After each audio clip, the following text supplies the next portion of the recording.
ইটালির থেকে টেলিফোন। হুজুর, আমরা সারা ইটালি আপনাকে নিয়ে আলোচনা করছি, আপনার ওয়াজ বাস্তব। কেমন? ইটালি একটা বাংলাদেশি ছেলে মারা গেছে, যার বাড়ি বরগুনা, বরিশাল বরগুনা। হুজুর, হসপিটালে মারা গেছে ছেলেটার স্ত্রীর নামে অ্যাকাউন্ট নাম্বার নিয়ে টেলিফোন করলাম স্ত্রীকে, তোমার স্বামী মারা গেছে, টাকা পাঠাও, লাশটা দেশে পাঠাই। স্ত্রী বলছে, আল্লাহ সাক্ষী, মিথ্যা কথা বললে জিহ্বাটা কেটে নেব। ওই ইটালির থেকে ফোন করে 15 মিনিট কথা। হুজুর বললাম, টাকা পাঠান, আপনার স্বামীর লাশটা দেশে পাঠায়। স্ত্রী বলছে, হায়াত নাই, মারা গেছে, লাশ আইনার কি লাভ হবে? যদি সিস্টেম থাকে হেদে সেই মারি দেলাই। ঢাকা উত্তরা বাড়ি করছে, স্ত্রী উত্তরা থাকে। টেলিফোন করছি হুজুর ভাইদের কাছে, ভাইয়েরা ভাই মারা গেছে, খবর শুনে কাঁদতে শুরু করছে। ডাকতেছে, ভাইরা, ভাই তো টাকা রোজগার করে, আমরা 10 টাকাও দেয় নাই, স্ত্রীর নামে অ্যাকাউন্ট, আমরা 10 টাকাও পাই নাই, আমরা গরিব মানুষ। তোমাদের কাছে অনুরোধ করি, আমার ভাইয়ের লাশটা তোমরা পাঠাইয়া দাও। মার কাছে টেলিফোন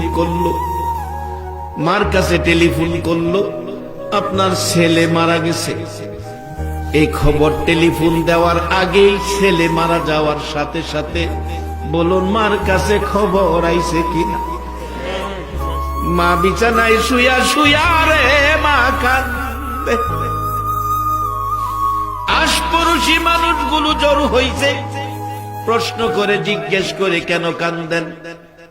দরদি মা জবাব দেয়, জানি না কেন কান্দি, একটা কথাই জানি, কেন জানি আমার কলিজায় আগুন লাগছে।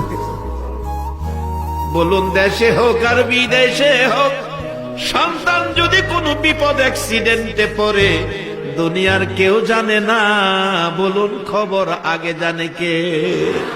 আরে মা বাবার কথা মতো যেজন চলে না, বলুন মা বাবার কথা মতো যেজন চলে না, আল্লাহ নবীজির দয়া তারা পাবি না। আইরে আল্লাহ নবীজির। মা বাবাকে দুঃখ দিলে নামাজ রোজা যাই বিফলে, মা বাবাকে দুঃখ দিলে নামাজ রোজা যাই বিফলে, মার কলিজায় আঘাত দিলে খোদা সহে না, মার কলিজায় আঘাত দিলে খোদা সহে না, আল্লাহ নবীজির দয়া তারা পাবি না। আইরে আল্লাহ নবীজির দয়া। মা খবর পেয়ে গেল, কলিজায় আগুন জ্বলল। টেলিফোন করছে ছেলেটা মার কাছে, শোনা যায় মা বিনায়া কান্দে। ছেলেটা বলেন, হুজুর প্রশ্ন করলাম, কাঁদতেছেন কেন? একটা খবর শোনানোর জন্য টেলিফোন করেছি। মা জবাব দিচ্ছে, কি খবর শোনাইবি রে? খবরের আগেই দিয়ে আমার কলিজায় আগুন জ্বলতেছে। খবর শোনার আগে যার কলিজায় আগুন জ্বলে গো, বলুন এই মানুষটাকে। এই মা বাবারে যদি কেউ মশা কামড় দেওয়ার ব্যথা দিয়া থাকো, মনে রেখো নামাজ রোজাই তোমার কাজ হবে না। বহুত নামাজি রোজাদার আমলদার জাহান্নামে যাইব, কোরআন বলছে। আমিলাতুন নাসিবাতুন তাসলা নারান হামিয়া।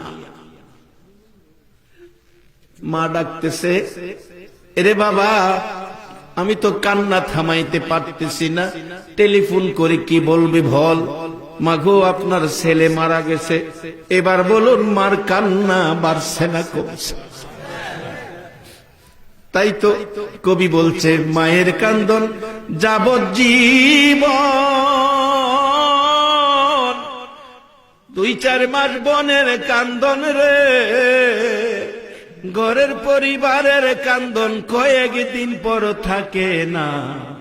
দুঃখের দরদি আমার জনম দুঃখী মা, দুঃখের দরদি আমার জনম দুঃখী মা।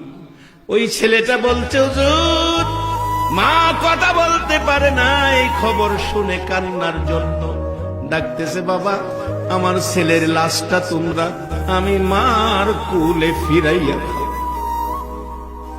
যেইভাবে ছোটকালে প্রস্রাব পায়খানা করছে, নাকে দুর্গন্ধ লাগে নাই, আমি মা আমার ছেলের মৃত লাশটা পৌঁছাইয়া দাও, আমি এই দুর্গন্ধযুক্ত লাশটা আমি মা কোলে লইয়া কলিজা ঠান্ডা করব। অনুরোধ করি, আমি মার কাছে পয়সা নাই, তোমাদের কাছে ভিক্ষা চাই, ভিক্ষা চাই, আমার ছেলের মৃত দেহ লাশটা আমি মার কাছে ফিরাইয়া দাও। হুজুর মায়ের কান্না শুনে আমাদের সহ্য হয় নাই। আমরা বাংলাদেশিরা সকলে মিলে মসজিদ আছে, মসজিদ থেকে কালেকশন করে লাশটা বাড়িতে পাঠাইছি।